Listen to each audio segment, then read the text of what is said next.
Horas 26 minutos no horário de Brasília, 1h26 no horário de Manaus. É para lá que a gente vai acionar a nossa reportagem no norte do país para falar mais uma vez sobre o nível do rio Madeira.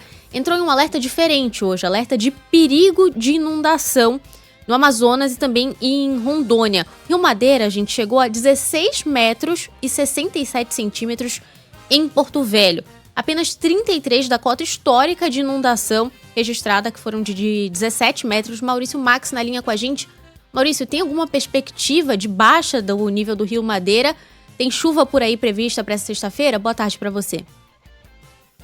Boa tarde, Isabela. Boa tarde a todos. A gente tem noticiado dia após dia aqui a subida do rio Madeira, inclusive com essas subidas progressivas e ainda mais previsões de chuva aqui para a região norte, em todos os estados, tanto de Rondônia, Amazonas, que são os estados mais afetados pela subida do rio Madeira, e agora o nível do rio Madeira chegando em status de alerta de perigo de inundação nesta sexta, que tem afetado tanto o estado do Amazonas quanto de Rondônia. Esse nível, como você falou, de 16 metros e 67 centímetros, agora coloca a capital Porto Velho em Rondônia, mais próxima aí da cota de inundação de 17 metros. A Prefeitura de Porto Velho, como uma medida de emergência, decretou situação de emergência ontem devido às 15 mil pessoas afetadas pelas subidas das águas. No Amazonas, são 5 municípios que seguem em alerta de inundação, sendo 3 em situação de emergência e quase 200 mil pessoas afetadas pela cheia do rio Madeira, contando o Amazonas e o estado de Rondônia. Esses efeitos, como a gente tem noticiado também por aqui, também acabam afetando a passagem de veículos, o fluxo, o tráfego de veículos na BR-230, a Transamazônica, o que tem também feito com que cidades fiquem isoladas no interior do estado. A gente volta com qualquer atualização a qualquer momento. Isabela. Maurício, você falou agora sobre a situação da Transamazônica, então nada mudou por ali. O DENIT falava sobre a necessidade de recuo nesse nível de água para poder atuar. A gente está falando de quantos quilômetros da Transamazônica afetados sem poder ter trânsito? São pelo menos 600 quilômetros ali da Transamazônica em diversos trechos, né? A gente tem noticiado bastante a comunidade de Santo Matupi, que fica próxima à cidade de Manicoré, também dá acesso ali ao estado de Rondônia, e também de Humaitá, que são cidades bem próximas e que tem um grande tráfego ali de veículos e transporte de mercadorias, de combustíveis e de alimentos, mas são trechos alagados que acabam influenciando também, afetando a vida dessas pessoas que moram por ali.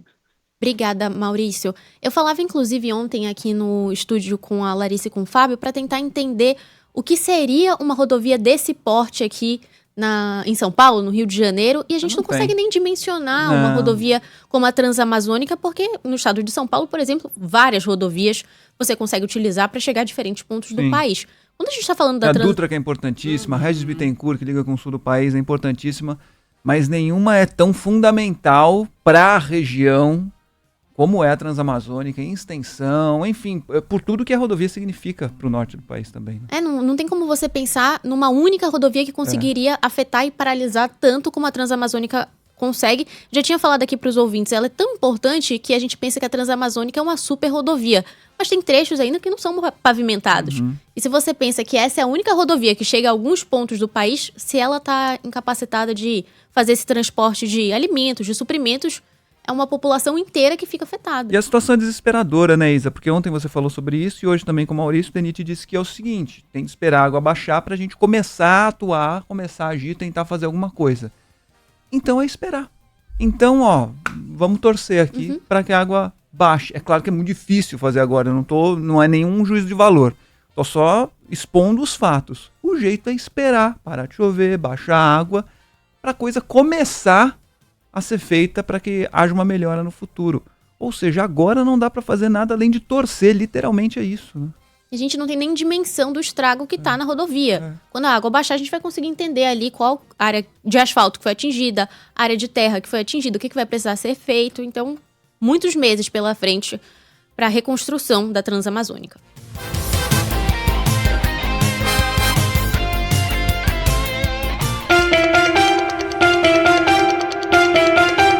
Economia para você.